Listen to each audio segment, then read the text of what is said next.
Made it to Arizona last night, safe and sound. It was 11 or 30 or so when I got into town, and it was 90 plus degrees outside. I'm currently on the way to a toy store with Retro Rick and Dan and Elisa. You had this yo-yo as a kid?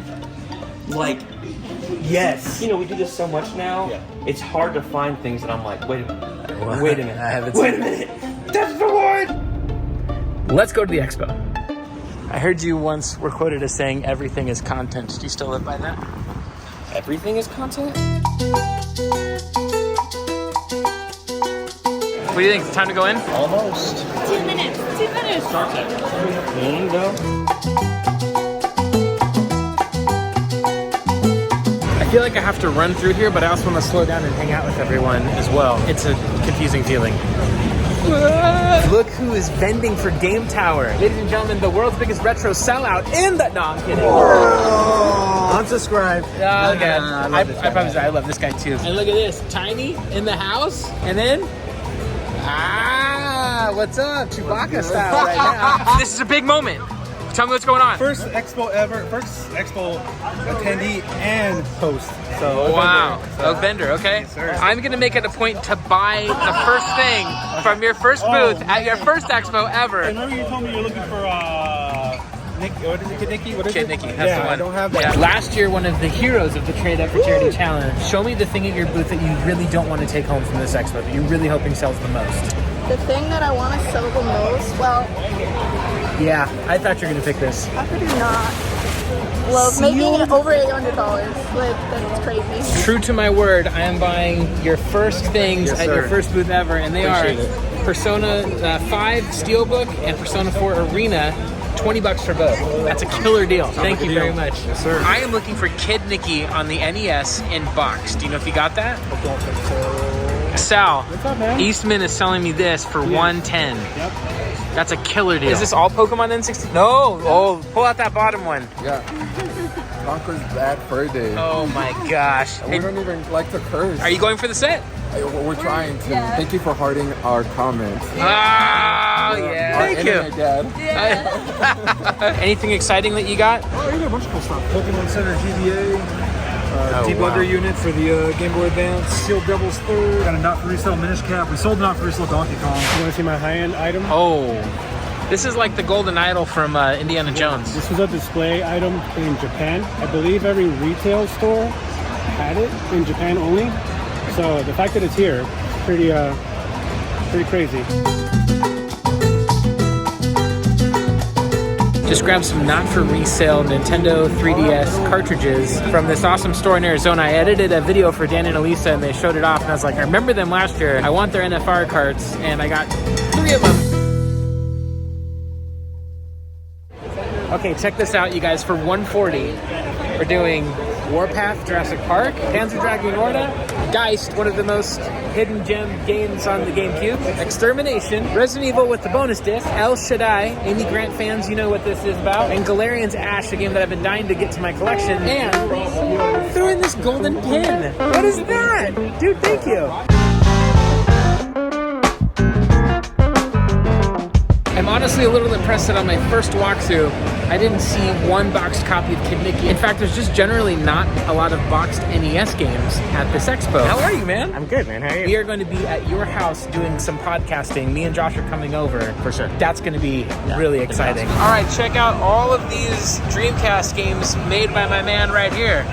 Who are you? I'm Jared. Jared. I go by Mr. Wizard. Show me Dolphin Blue really quick. Tell me about this game. I bought this last year from you. Absolutely love it. The hardware of the arcade is actually very similar to the Dreamcast. The biggest thing with this is patience because there isn't a ton of memory and it's a pretty slow disk drive on the Dreamcast. I played a bunch of the game and I loved it. It's a very graphically intense game. It's good to see you again. It's good to see you again. We had to walk back to the car and do one quick drop off because we already have so much stuff. But you guys also got some amazing gifts. That JRPG book, oh my gosh. It's so cool. It's thick. Why are people so nice? That's so rad. I'm humbled, honestly. Generous people. Very generous people. And also, you guys are so mean. We're in again for round 2, having just dropped everything off. I'm gonna try and limit my spending to just Kid Nicky, maybe enjoying some pinball. and then you just meet up with the guys and gals, other things, Vitality. I love this guy right here. What's up? Collector Protector is by far my favorite video game box protector. Plastic sleeves, but the acrylic ones, all of it, it's so high quality. You are the owner of Collector Protector. Look at this, money bags right here. 5 bag. Okay. Oh. You have way more cases this time. So tell me what you got. We added a bunch more acrylic case sizes. This is the Switch Lite. It'll fit any Switch Lite box. UV protected 4mm thick acrylic, magnetic locking sliders. No one on the market has this. We do. This is my 1-week journey flexing. We're also doing Pokemon double disc for the Switch. This is for the Switch OLED console box. I might need to get that from you. Yeah, because you probably picked up Zelda Tears of the Kingdom Special Edition. Indeed I did.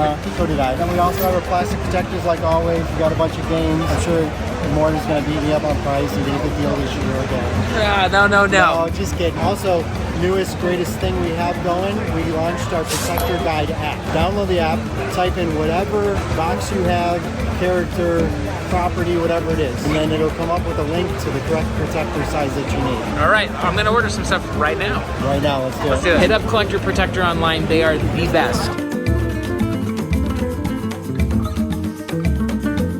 I told myself I'm here to get the Kid Mickey in box. That's the one thing I'm going to spend the money on. And then I saw Monster in My Pocket, which other vendors have here for $80. This is one of those games that I kind of was like, I've heard so many people talk about it, kind of like Kabuki Quantum Fighters. So thank you very much, vendor, man, person, guy. Who are you, sir? My name's Jacob. I work at Starfighters Arcade. Also run the YouTube channel Jacobians. We are heading over to Starfighters Arcade right now. I need to go inside and play some pinball. And eat pizza, like I'm 12 again.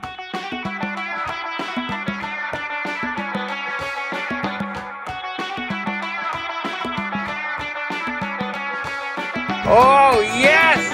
Pinball! I love you! Oh my goodness. Holy cow! I got a big question for you. My dad used to take me to Chuck E. Cheese as a kid, and we'd play Funhouse. Do you have Funhouse? Holy cow. Rudy, waiting to look at you.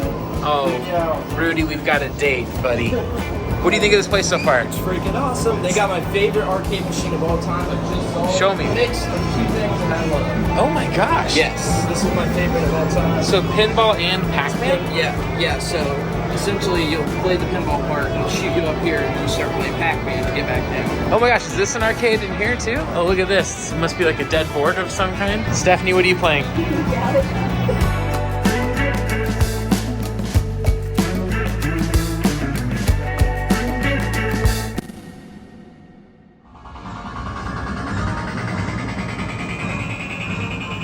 When I was a kid, my dad bought a pinball table and we had it in our garage, and he was, loved playing pinball and it was one of our fun things to do, and they have it here. Definitely gonna go down the nostalgia rabbit hole right now, thanks to Starfighters Arcade.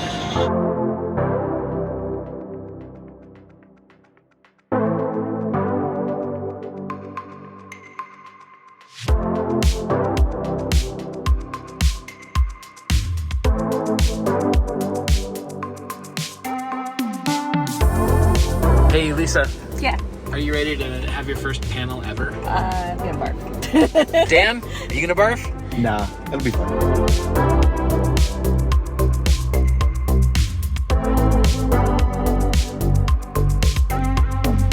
I'm very excited to meet someone for the first time at this expo. What's up? Linda the gamer gal? I'm here. Pac-Man, Pac-Man. There's a lot of love in this room right now, but I need to see who's taller. Film it. Always film it. Hey, hat off. Uh-oh. Dan barely. Look at that. Wow. Hey, but the beauty is equal. I don't know what's that. Let's do that again. All right. What game did you beat most recently? Shoot. I've never heard of All Shoot. Okay, totally redeemed that. Look how happy you are. Look at how we I look great in both. Hold on. I'm trying to remember. My brain is far. Maybe you're playing too many video games if your brain is blanking that hard. Yes.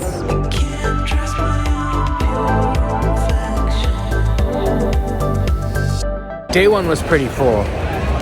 Day 2 is completely packed. We got $100 N64 games. Let's see it. Which one? First one is Oh, yeah. Okay. Iggy's great. That's a hard one to find. Hot Wheels. What about you? Do you play games? Yes. Nice. What are you playing right now?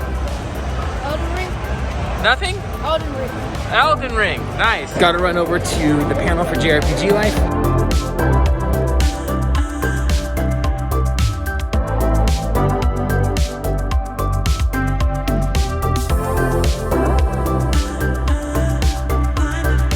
How'd you guys feel about your first panel ever done? It's fun. It was great seeing everybody. What, anything surprised you about it? People actually think Zelda's an RPG.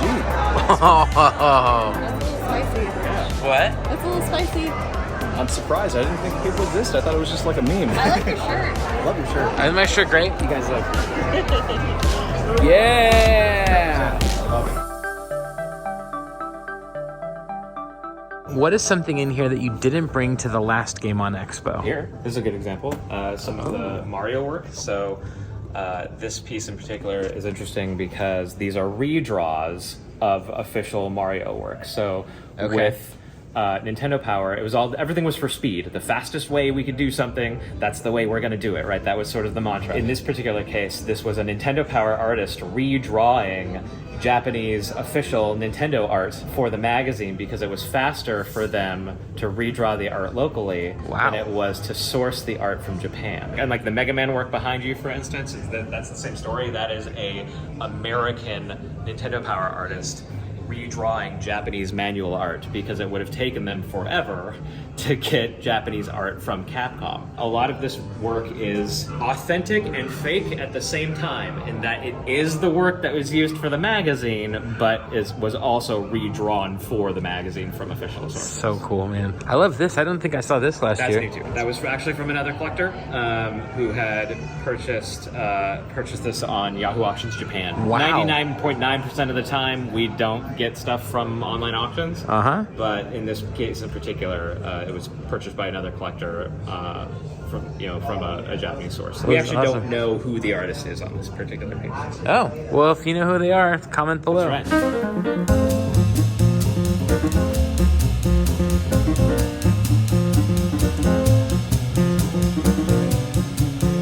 What's something that you're hoping to sell today before the day's over? Before the day's over, if somebody wants to buy my brand new in the box Sega Genesis Model 2, that would be, wow, I'd be a happy man.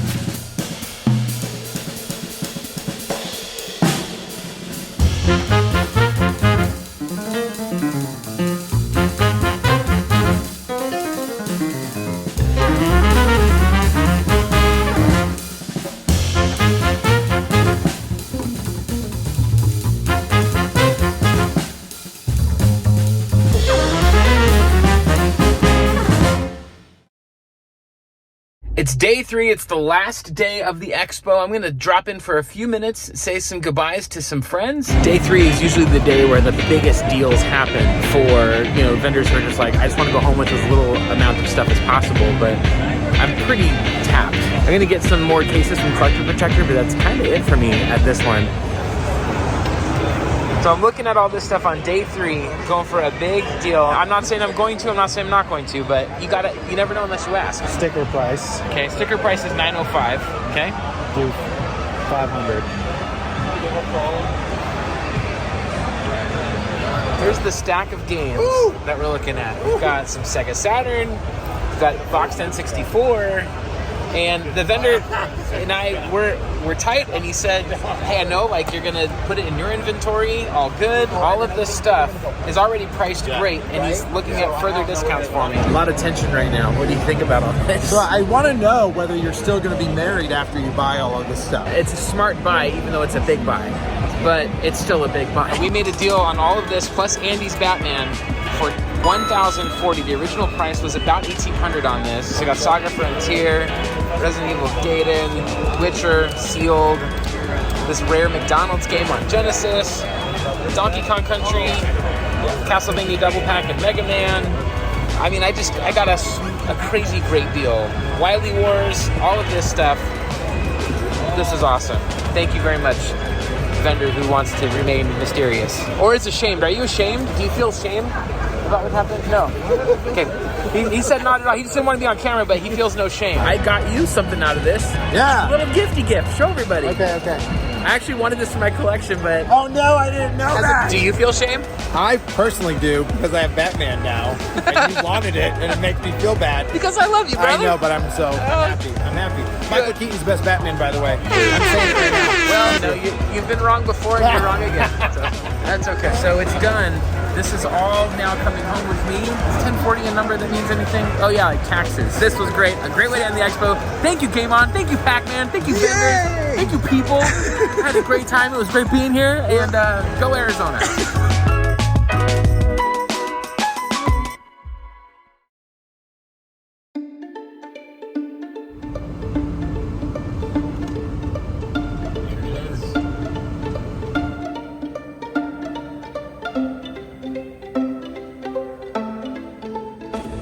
Behind me is the house that my dad grew up in. I have so many memories of being on this street and like riding rollerblades for the first time and literally having cars come to a slow to watch this little kid on his rollerblades. What's interesting about this street is some of these homes have essentially been remodeled to the point of unrecognizable from when they were in the 80s when we would come out here and visit my grandma and my grandpa here at their house. It reminds me that history and preservation, all of these things that retro is basically built on, nostalgia. History and nostalgia are really important, but you can't preserve it forever. This is someone else's house now. This is someone else's life now. And yet it still has this interesting connection to my life, even though I have no knowledge of the people who are here and what they've done with the interior of the house or the backyard of the house or how they've remodeled it. But I have memories of seeing my grandma and my grandpa here walking through the house and sneaking quarters into my pocket, or looking at baseball cards and with my, my Beckett magazine. Preservation is really cool,